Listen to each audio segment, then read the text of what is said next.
Kabababa ko lang. Dito lang ako sa building na yan. 12th floor. So, dahil linggo po ngayon, tayo ay magsisimba. Malapit lang ako sa simbahan. Yan lang sa kabila. Aakyat lang sa hagdanan. Tapos St. Ignatius Chapel na. So, sa ngayon, ang pagkakaalam ko ang magmimisa is si Father Baptista. Isa rin siya sa mga nakasama ko. Matagal na ilang taon na. Pero, ang ilalagay kong video na homily dito is si Father How. Si Father How, isa siyang Filipino-Chinese na dumating dito before mag-pandemic. Dito siya nag-aral 3 years and then after nakagraduate siya, pinapunta siya sa Australia. So nag 7 months siya doon. At ngayon, last day niya, bumalik siya dito sa Hong Kong, last day niya para magmisa and magpaalam sa mga Filipino parishioners dito, syempre sa mga Chinese. Nung time kasi na yun, araw-araw ako nagsisimba sa chapel na to. So, nung pagdating niya dito sa Hong Kong, ako yung kauna-unahang na-met niya dito sa simbahan na to. Kaya medyo parang naging close kami. And then, nung nawala na kasi yung pandemic, minsan nagbabanding kami kumakain sa labas with the Chinese parishioners. Uuwi na kasi siya ng Philippines for good.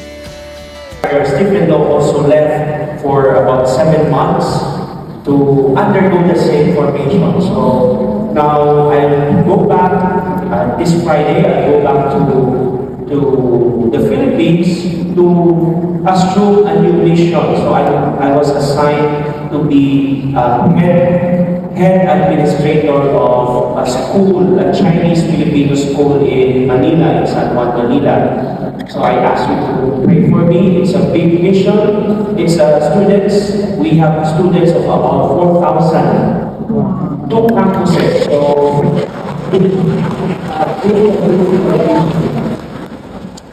but I think I was given that assignment because I'm studying here in Hong Kong. And I am a recipient of Hong Kong's hospitality and hospitality of the Hong Kong people and also the Hong Kong Jesuits. And so from Sydney, I could have gone straight to the Philippines, but I said, I cannot help, or I cannot help, how should I say it? I cannot return to the Philippines without returning to Hong Kong first. And really thank the Jesuits here, the community, for showing hospitality. And as I return to Manila, I will always bring back my memories of Hong Kong. Hong Kong maybe is already my second home. So,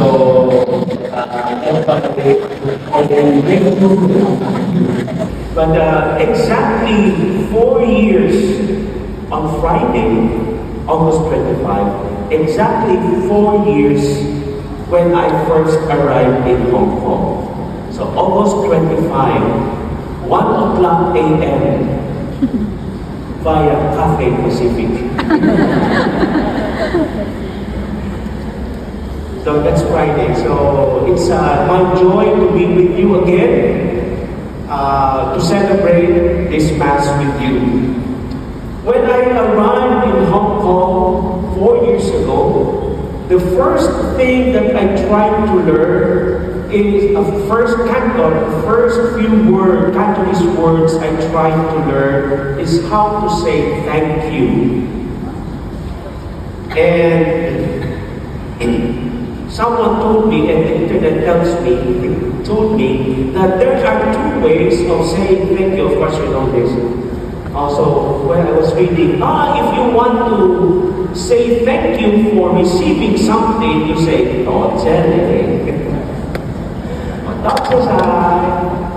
but if someone does a favor, or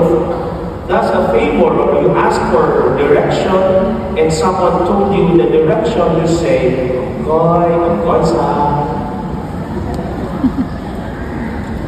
So that's what I first few words that I learned. But someone, a good priest, sitting there, took a that further in teaching me by saying, do you know why do we say of God's eye? So do you know those who are also non-Cantonese? Do you know why we say of God's eye, of God? So nobody told you. We just know that if something is not for you, you say of God. Or you say, excuse me, of God. There's a lot of things you can do with of God.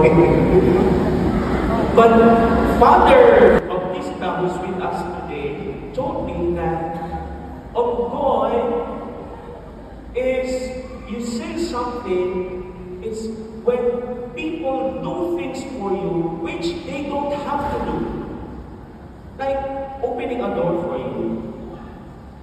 They don't have to do it for you. You have to do it yourself. Anyway, you're an adult. Unless you're a kid with a heavy door of our chapel. But you have to do it yourself. But if someone does it for you, even though they don't have to do it, then you say, oh God, which means you don't have to. So it's a show of appreciation of the hospitality of the other person. So after namin magsimba, simple brunch muna kasi mamaya may pupuntahan pa akong kainan, and then itong dalawa kong kasama, uuwi na rin sila.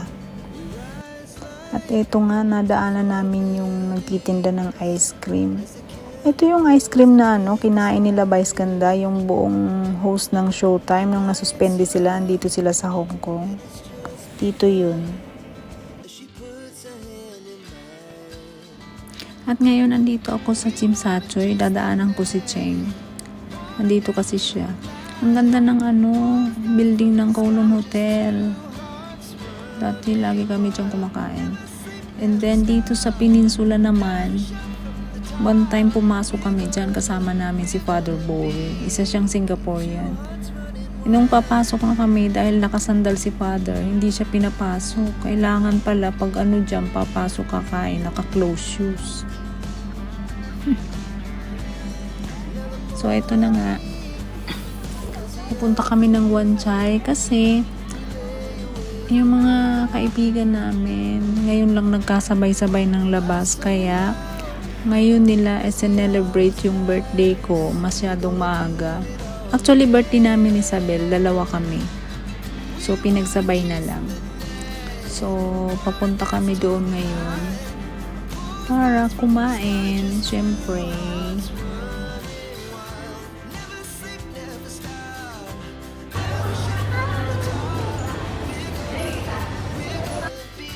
At eto na nga ang handa nila para sa amin ni Isabel.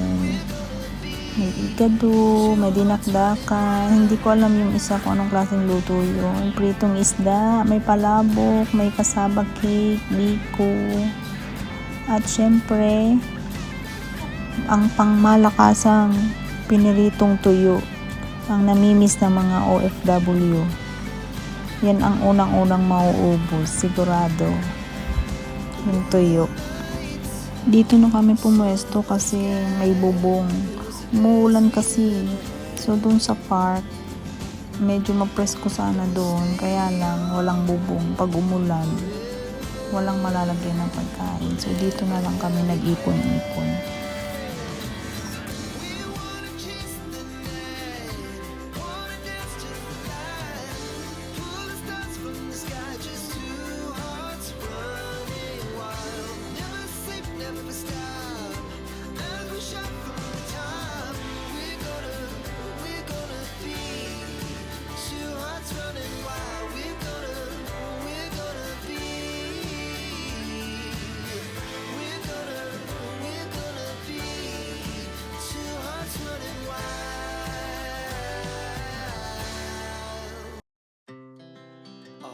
Speed to the city streets, we began to feel the fire. We ride to you, happy birthday.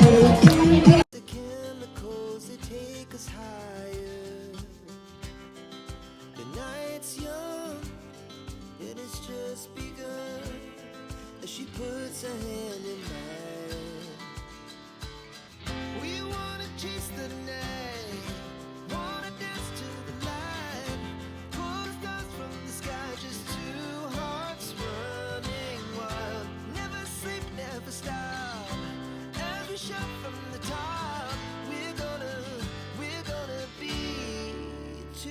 hearts running wild.